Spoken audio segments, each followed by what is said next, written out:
us. I mean, they just took him. Vice President Cheney said, "My feet never touched the floor." Meanwhile, the president wanted to get back to Washington. We agreed that coming back to Washington was not a good decision. So there was discussion on Air Force One between the agent in charge, the president, the vice president, the director of the Secret Service was involved in several conversations, and the National Security Advisor as to what actions would take place. With Washington and New York in a state of chaos, the Secret Service put the president aboard Air Force One, the one place where they controlled all the variables. There was a very deliberate mood in here. There was a lot of determination and focus on the part of everyone in here to do their job, something that we had trained for and planned for, but had hoped would never happen. And we were watching on television as the towers collapsed.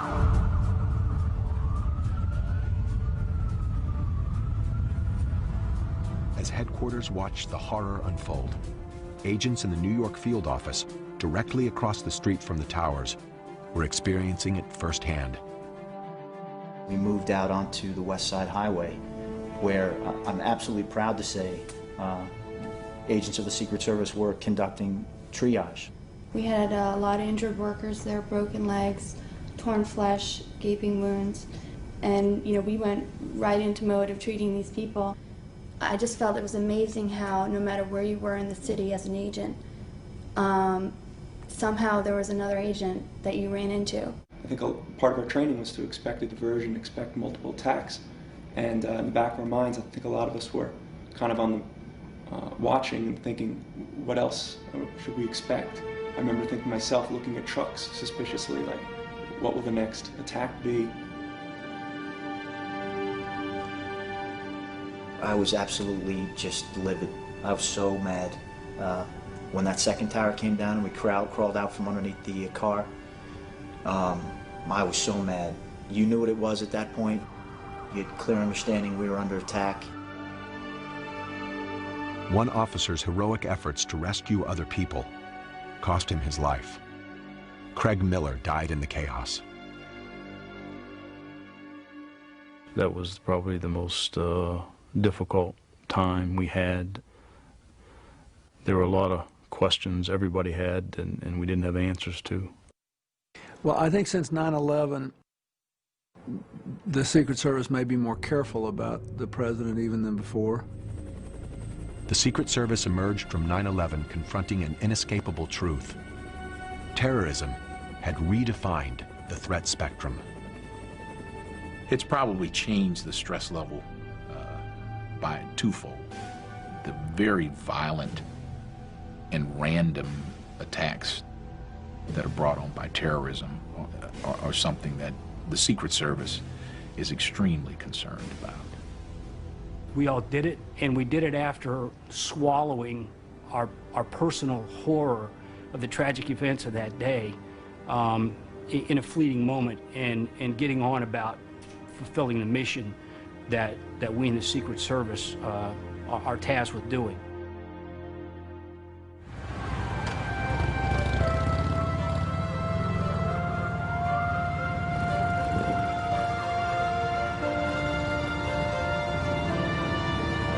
The presidential motorcade is on the move. A trip to an event in town. They've driven the route hundreds of times. The bubble advances through familiar territory. But familiar never means risk-free.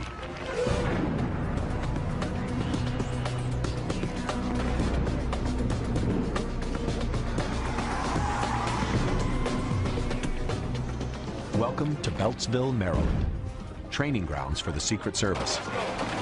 Here, agents and officers learn to handle disasters by experiencing them again and again. Car bombs, snipers, gas and chemical attacks.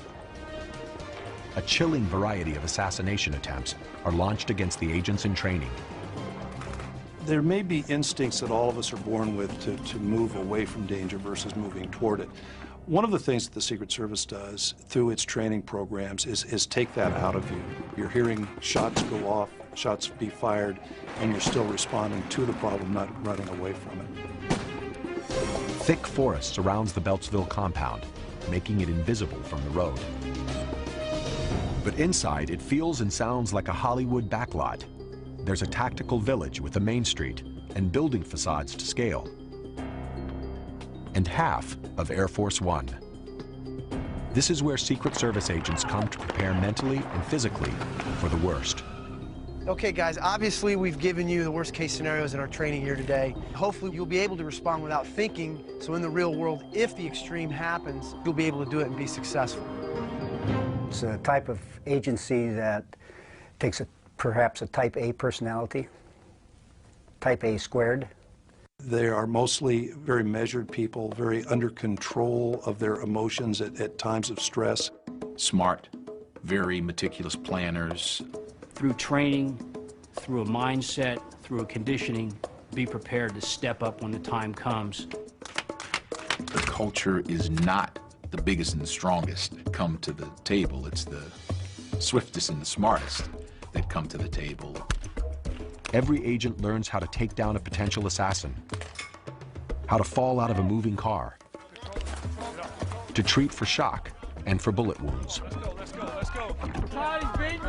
They endlessly repeat hundreds of maneuvers to create a Pavlovian response, a muscle memory, the right reaction to a situation the agents hope will never happen. It's not a, let me stop and think about this for a minute, and then make a decision. It is a reaction that comes from just the constant, repetitive training. Some agents go through an intensive evasive driving course, a key part of protecting the president. In a worst-case scenario, you know, if the motorcade was attacked, it's all really about, you know, protecting the main guy.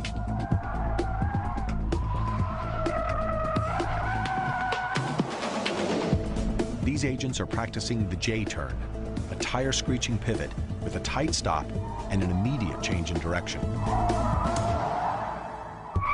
With these turns, we can approach speeds of 60, 70 miles an hour.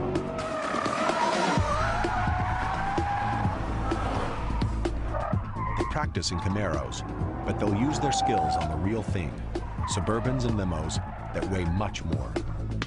Well, they call me Super Dave. They think I'm a little crazy out here. I like to go as fast as the car can go all the time. And I'll be the guy that experiments. Like, if they want to experiment with something, I'm all for trying it. Muzzle straight up, 2 hands on the weapon. For agents who work closest to a protectee, training is even more intense and demanding. Their standard weapon is a .357 semi-automatic pistol.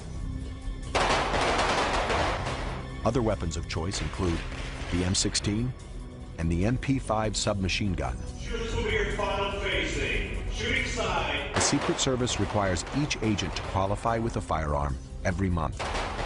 Because they may be called upon to open fire in a crowd or from a moving vehicle, agents must learn rapid, accurate firing. And the training never stops. Agents on presidential details must return to sharpen their skills 2 weeks out of every 8. Worthy of trust and confidence, commitment and dedication, attention to detail. And that is instilled from the first day that an agent becomes a member of the organization. You plan for the unexpected because you only get one shot. Either you're trusted or you're not. In a basement garage in New York, a different kind of training is underway. These agents are preparing not to protect the president, but to protect the lifeblood of our economy, the U.S. currency. There's a good possibility that we encounter these 2 guys today, that they're packing as well. Everybody wear your vest. Vests are not an option, all right? 2 weeks ago, agents in the New York office broke up a ring of Eastern European counterfeiters. Today, the Secret Service squad is heading out to recreate the bust for training purposes. Most people don't know that more than half of the entire Secret Service staff is dedicated to investigating counterfeit currency and electronic fraud. I think a lot of it has to do with the fact that the public doesn't really know what we do. I think they're under